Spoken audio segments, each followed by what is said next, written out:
The topic is permutation. So at first we have to know what a permutation is. Suppose S is a non-empty set. S is a non-empty set. Then a bijective mapping from S to S is said to be a permutation. To be a permutation.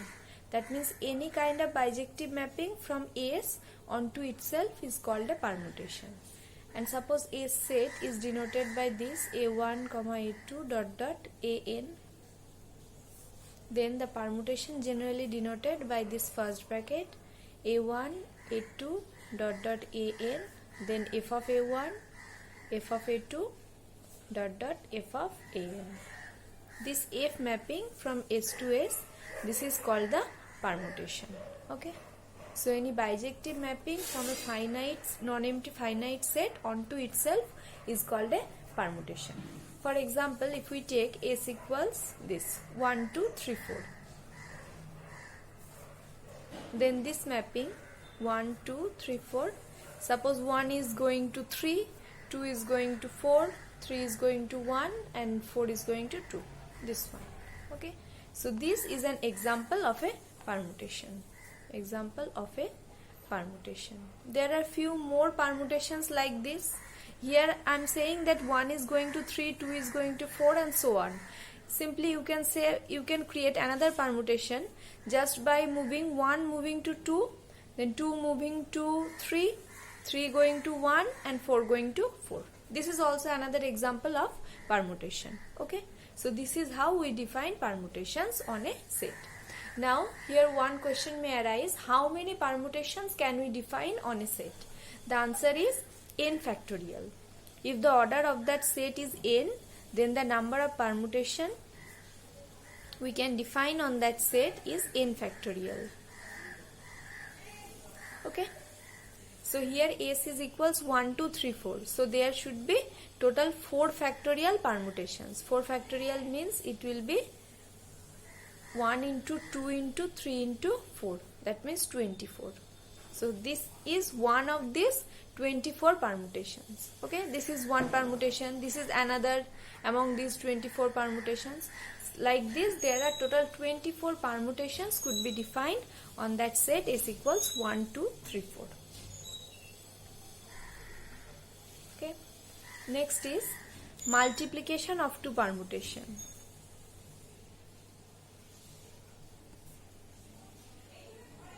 Multiplication of two permutations. Suppose we get two permutations, we have to multiply them. How will we do that? I am taking one example. This example, suppose S the set is 1, 2, 3, 4.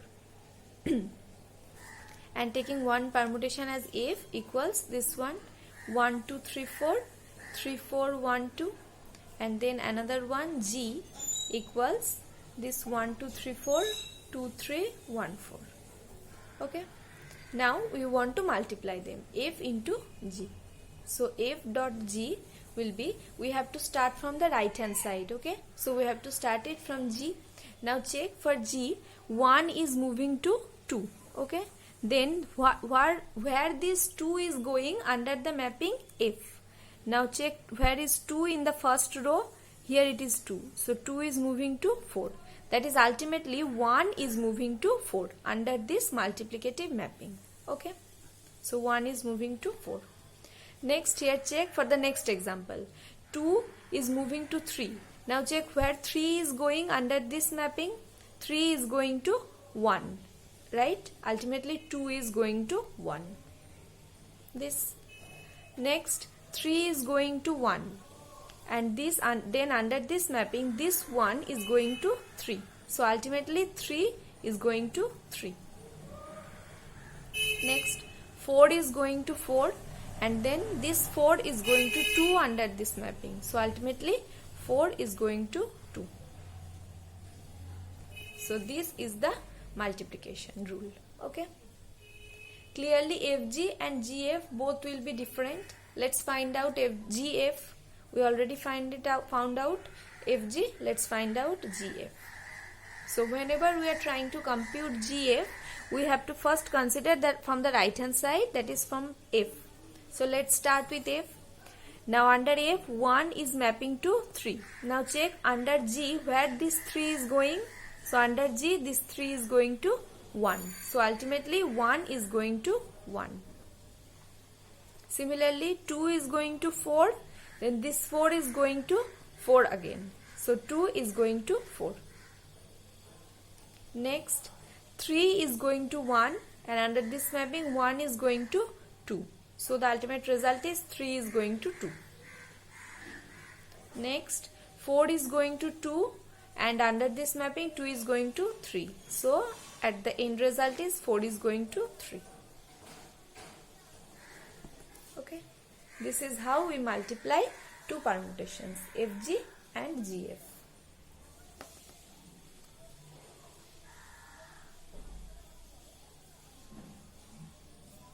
Next is inverse of permutation.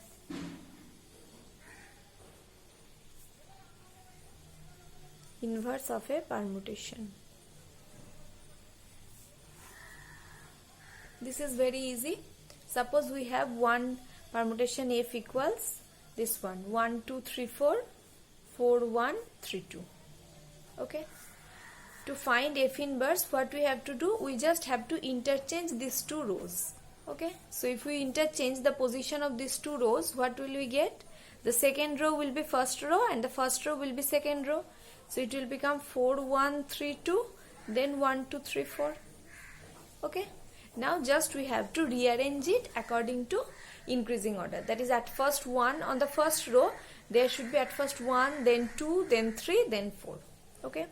So if you write 1 at first, now what is the image of 1? This is 2, so write it.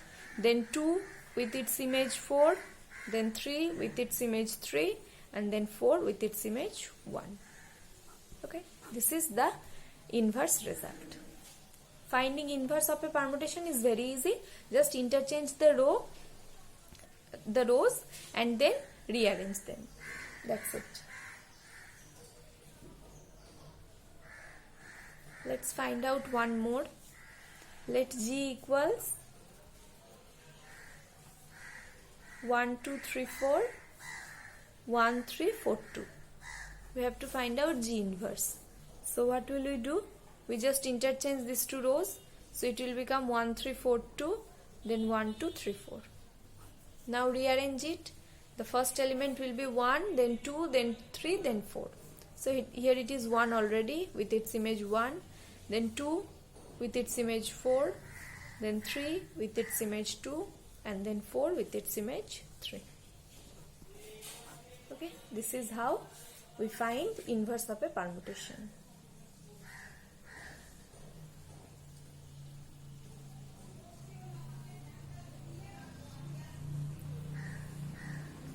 Okay, next is cyclic representation of a permutation. Cycle representation of a permutation.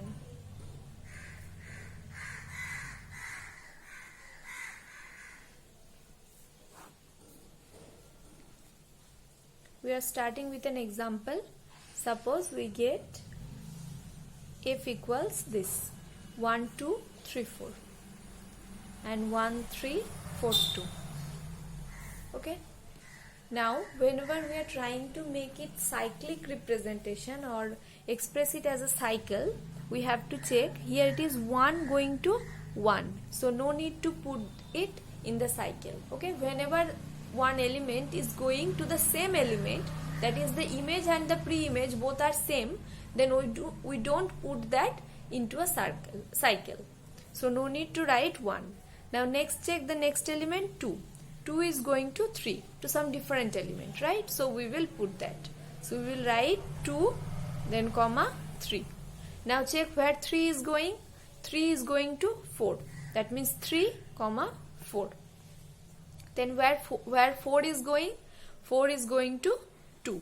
But we have already written 2, so no need to write it again. So here the bracket will be closed. Okay. This is how we find out cycle of a permutation. Similarly, let's take another example G.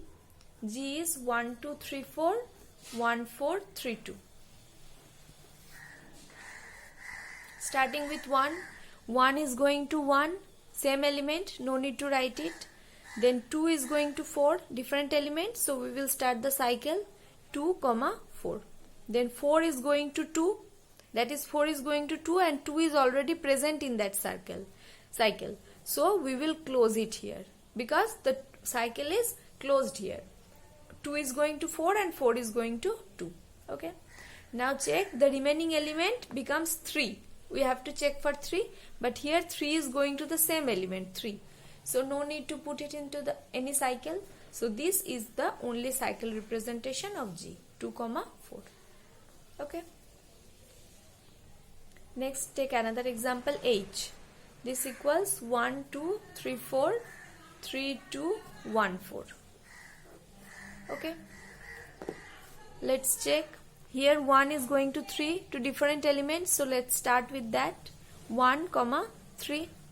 Then 3 is going to 1. That means the cycle is closed here. 1 going to 3, 3 is going to 1. So we can close it. So what is the next element which is not present in that cycle? It is 2. Let's check 2. Now 2 is going to 2, same element, no need to write it in a cycle. Next is 4. 4 is going to 4. Same element, again no need to write it in a cycle. So this is the cycle representation of H, 1, 3. Okay. For these 3 examples we check there are only one cycle. There could be more than one cycle also. Okay. Let's take one example to check how it looks like when we get more than one cycle. Write down next example.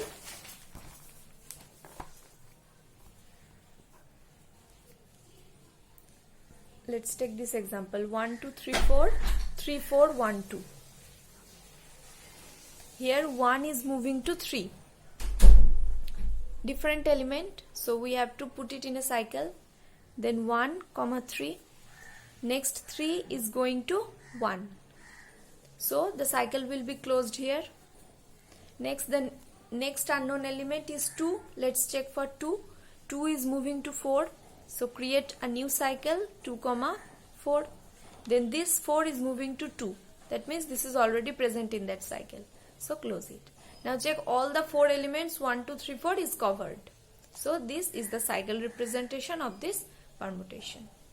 Similarly, let's take another example 1 2 3 4 3 4 1 2.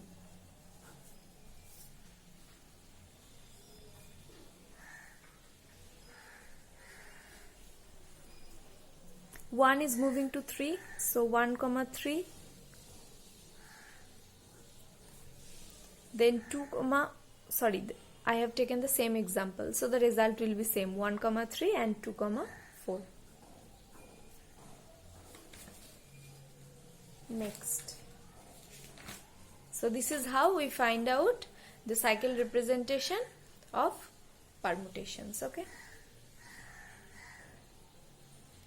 Next is order of a permutation.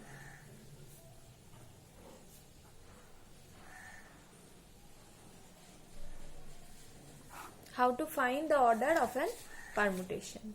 The rule is whenever at first represent the cycle representation of the permutation. Okay, find out the cycle representation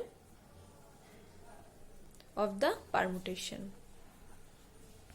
Then check the number of elements in that cycle. If there is only one cycle, if there exists only one cycle, then the number of elements is equal to the order of that permutation. Okay.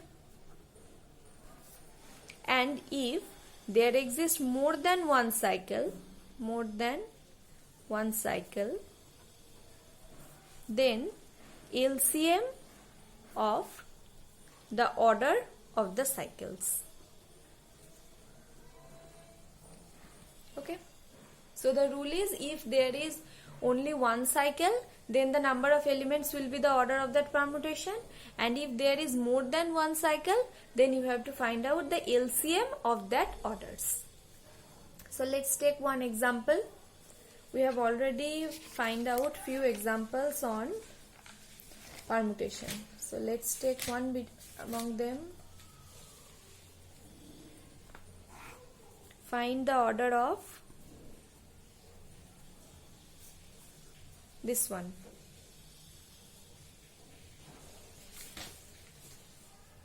One, two, three, four. 1, 3, 4, 2. We have already made its cyclic representation. What was 2, 3, 4. This one, right? This was the cycle representation of this. Now there is only one cycle, right? So the number of elements in that cycle will be the order of the permutation. Here there are total 3 elements. So the order of that permutation, order of this permutation equals 3. Okay. Now let's take another example. 1, 2, 3, 4, 1, 4, 3, 2. At first find its cycle representation. It will become 2, 4. This one we have already done it. Now there is also only one cycle. So what will be the order of that permutation? The number of elements in that cycle. There are total 2 elements. So 2, 4, total 2 elements. So order of this permutation is equal to